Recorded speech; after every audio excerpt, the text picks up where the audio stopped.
नमस्कार, मैं कमलेश प्रताप विश्वकर्मा। हमारे साथ में भाजपा लघु उद्योग प्रकोष्ठ पश्चिमी उत्तर प्रदेश के क्षेत्रीय संयोजक कद्दावर भाजपा नेता राजू पांचाल जी हैं। आपका विश्वकर्मा किरण में बहुत बहुत स्वागत है। संपादक महोदय का बहुत बहुत धन्यवाद, आभार कि आपने अपना कीमती समय हमारे लिए निकाला। जी, आप कब से भाजपा में हैं? मतलब आपका राजनीतिक सफ़र क्या है? सन 2000 में मैं वार्ड उपाध्यक्ष से राजनीति स्टार्ट की थी।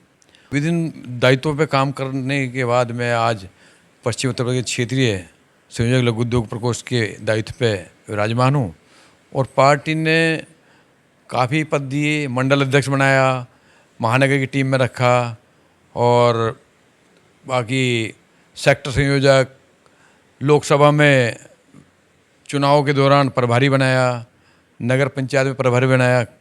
सभी पार्टी जो भी आयाम दिए और दायित्व दिए उनको निर्वाह करते हुए मैं आज यहाँ पश्चिम क्षेत्र की टीम में हूँ। आप एक राजनीतिक व्यक्ति के साथ साथ उद्योगपति भी हैं। आपका उद्योग जगत में अच्छा दखल है और इस हिसाब से आप भाजपा में लघु उद्योग प्रकोष्ठ के क्षेत्रीय संयोजक हैं, तो एक अच्छी बात है। तो आप विश्वकर्मा समाज से आते हैं। पहला सवाल ये होगा कि भारतीय जनता पार्टी में क्या विश्वकर्मा समाज को सम्मानजनक जगह मिली है या पूरा सम्मान मिल रहा है?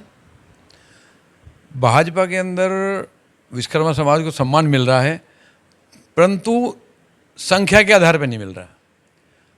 केवल उत्तर प्रदेश में 2 बार माननीय कृष्ण मुरारी विश्वकर्मा जी को विधायक का टिकट दिया, चुनाव लड़े, हार गए। उसके बाद माननीय हंसराज जी को एमएलसी बना करके मंत्री बनाया।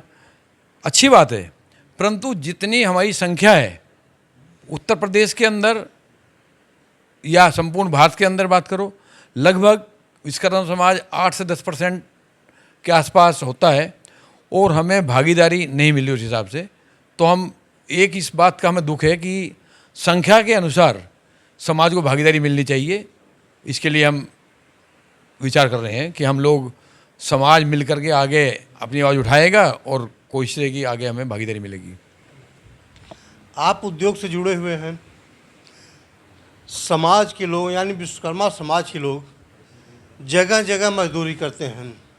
सरकार की कोई ऐसी योजना जिसमें विश्वकर्मा समाज के लोग आपकी पद चिन्हों पर चल कर, आप तो काफ़ी दिन से उद्योगपति कहला रहे हैं, पश्चिमी क्षेत्र में बड़े उद्योगपति हैं, आपके पद चिन्हों पर चल के हमारे और भी लोग उद्योगपति कहलाएं या उद्यमी कहलाएं, ऐसी सरकार की कोई योजना हो सकती है?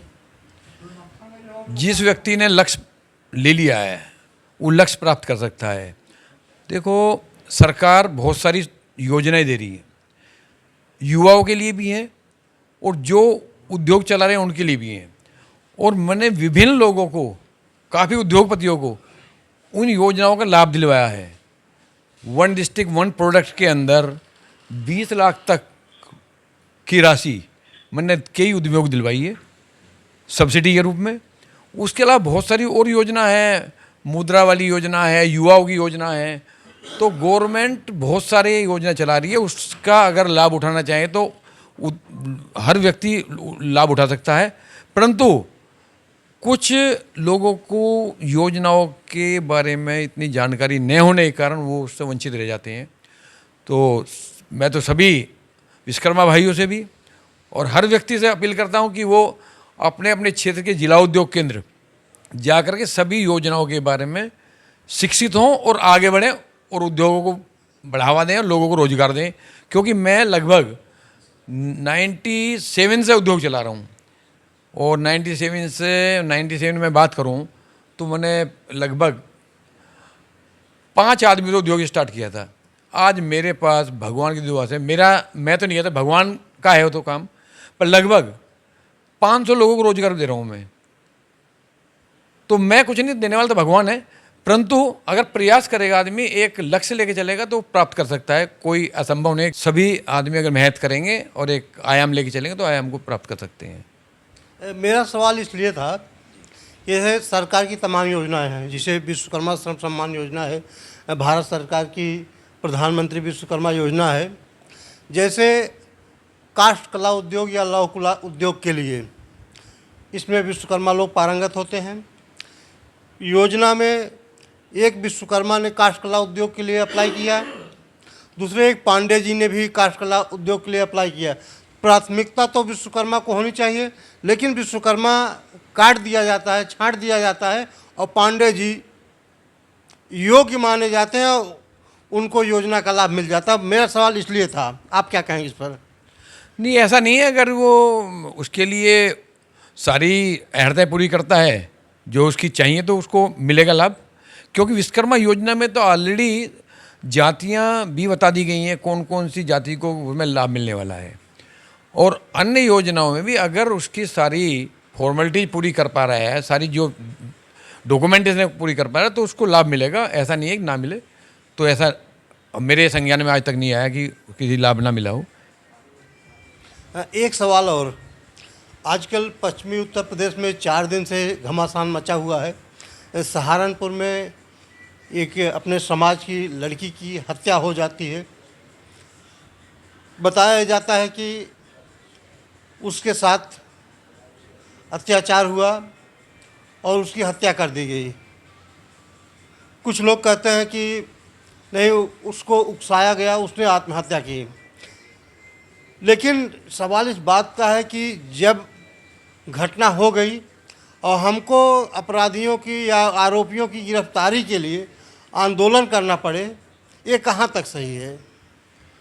देखिए, ये थोड़ा सा एनसीआर से दूर है और मीडिया के द्वारा शासन को या तो खबर नहीं लगी, इसलिए 2 दिन का समय लगा। बाकी योगी सरकार के अंदर कोई भी पीड़ित अगर है तो उसकी सुनवाई है, और दोषियों को, जो दोषी करने वाला, उसको उचित दंड भी दिया जाता है। ऐसा नहीं है कि उसमें लापरवाही बरती जाए। और दोनों जो आरोपी थे वो 24 घंटे के अंदर वो जेल भेज दिए गए हैं और आगे की कार्रवाई चल रही है। बाकी जांच का विषय है कि जांच होने के बाद पता लगेगा कि हकीकत है क्या प्रॉब्लम। उस मतलब उस जांच के बाद उसका प्रशासन उसके खिलाफ कार्रवाई होगी। हत्या या आत्महत्या जांच का विषय है? हाँ, जांच का विषय है वो। हत्या या आत्महत्या वो जांच का विषय है, क्योंकि उसमें अभी 2 चीज़ें आ रही हैं। कोई बोलता है कि वो हत्या की गई, कोई बोलता है कि उसने जहर खा के खुद आत्महत्या की है। तो ये जांच का विषय है, ये पुलिस जांच करके आगे कार्रवाई करेगी। चलिए, राजनीतिक क्षेत्र में और आपको सफलता मिले, आप ऊंचाइयों पर जाएं। बातचीत करने के लिए बहुत बहुत धन्यवाद आपका। धन्यवाद संपादक महोदय, आपने कीमती समय दिया। बहुत बहुत धन्यवाद आपका जी।